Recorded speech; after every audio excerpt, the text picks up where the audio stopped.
Yes, there's been many, many challenges over the last 6 months. And I think the key skill we've had to hone and refine with us is flexibility and adaptability, because everything has been new.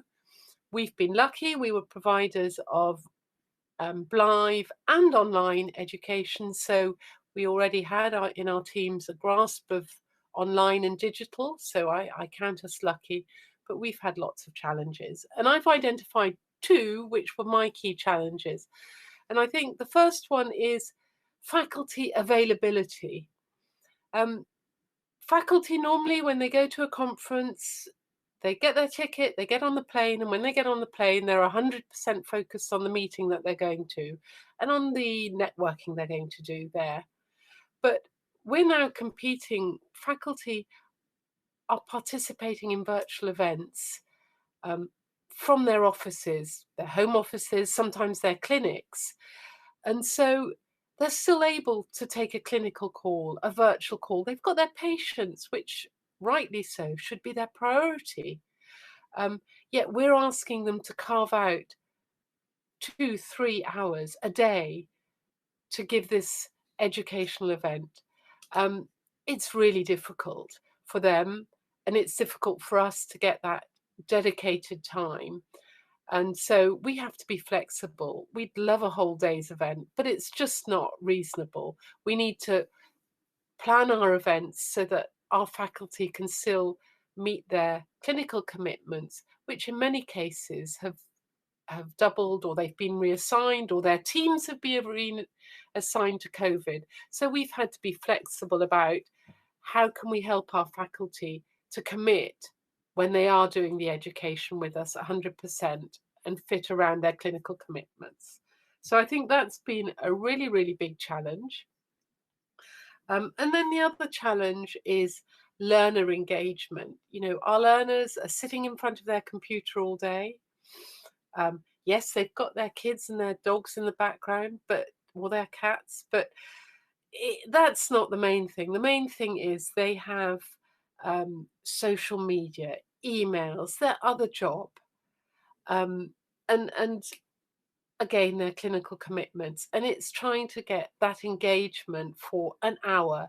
And so we've had to be really creative and innovative about how we engage our learners. And some things have worked and some haven't. And it really depends on your learners. So that is a really key challenge to think about. And it's changing all the time. And the tools are changing all the time. So those are my two big challenges, is learner engagement and faculty engagement into the education. So my two major challenges I will highlight during this conference. The challenge one is the need for speed as a provider.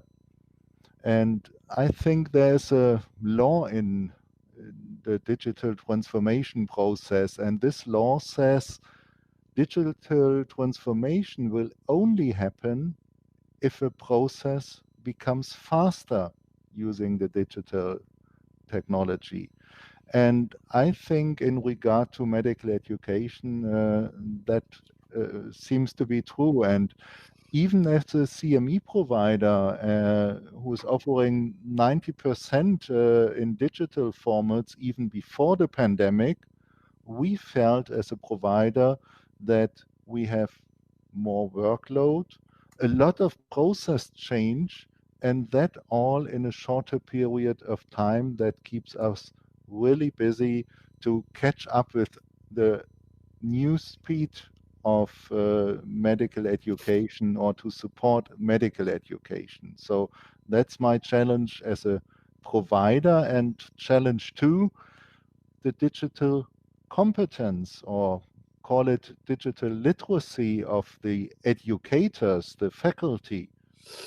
We need professional settings, technical rehearsals, and the competence to play the instruments of to be a digital educator.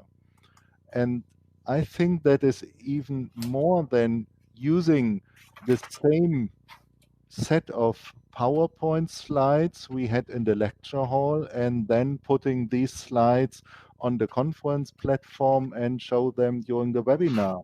Presenting 100 slides in 30 minutes, that's not the quality we need for the digital process. And with my, I would call it the personal experience, faculty often do not take the digital events as serious as the face-to-face events. Maybe on a regional and on an international level, we are even more flexible in terms of accrediting new formats and activities, as most probably on a national level, as sometimes national authorities just take more time.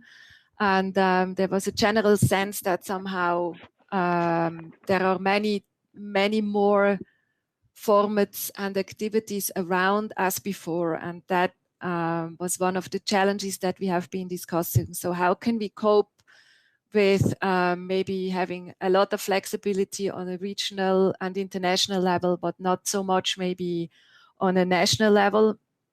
And from there, we actually also got that into some of the, at least from a maybe society perspective, sometimes depending on processes, we struggle as well, even with internal processes, to get this flexibility in order to make sure to really to be able to properly design activities for the future that most probably might be in hybrid formats. I think we have been discussing this during all these 3 days, the blending formats, and I think yeah, that might stay a challenge in regard to accreditation on how are we going to really do this, as the whole system should be more flexible in the future. I'm glad to see that, very happy to see that a lot of us are really trying to implement these, or to transform these challenges into positive strategies. And one positive point I read here from the comments, to openness to virtual now for those who were closed for it first, to really try to get out of our comfort zone and to do something that we were not so comfortable with doing before, or we were not so experienced, and just to get better at it, and yeah, enhance that in a new learning in formats. We also talked about conferences and as well as learner engagement, kind of taking it one step back and actually finding the learners was a challenge that we came up with now that we can't go to the live conferences and have booths. And then another one was the work-life balance piece, and how actually not to let the challenges we face personally affect us in work, and how to not let it all become overwhelming. And I think a strategy for that is, like Miriam said, looking after ourselves, but also looking after each other. So we've been doing a lot in our teams of kind of looking after each other, speaking to each other, making sure we're all okay, looking out for each other as well. So I think the success starts at home, and making sure you're looking after your team well, and that everyone's okay. So we talked about being more flexible, especially when working with faculty. I think many in the group work with faculty for online education or for organizing webinars, etc. And we realized that sometimes we receive content very last minute, because of course it's virtual and they know they can do it. And so we need to be more flexible on our side. And also the fact that some faculty, depending on their specialty, are less available, but some are actually more available, and they have a lot of time because maybe they are not really involved with the things that are happening at the hospital with COVID. So I think we should make the most of that time with those faculty members that are more available right now.